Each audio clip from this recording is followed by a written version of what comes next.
قربانی کس کے نام کی ہونی چاہیے؟ اور اس میں اسپیسیفک سے ایک سوال یہ تھا کہ والدین کی جانب سے بندے لوگ قربانی کرتے ہیں کہ والدین کے نام کی ہم قربانی کرتے ہیں، لیکن اس میں زیادہ تر لوگ یہ کہتے ہیں ہمارے والدین فوت ہو گئے، ہم ان کے نام کی قربانی کر رہے ہیں۔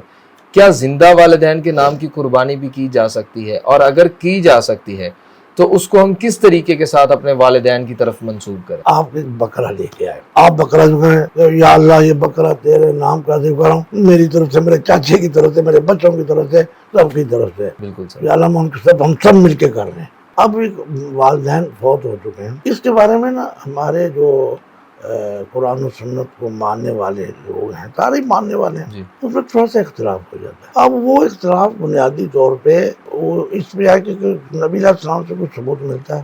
جی وہ نبی علیہ السلام نے فرمایا کہ یا اللہ یہ میری طرف سے قربانی ہے اور میری امت کے ان لوگوں کی طرف سے جنہوں نے قربانی نہیں کی۔ بالکل صحیح، اب وہ سب کی طرف سے کر جی۔ دیں۔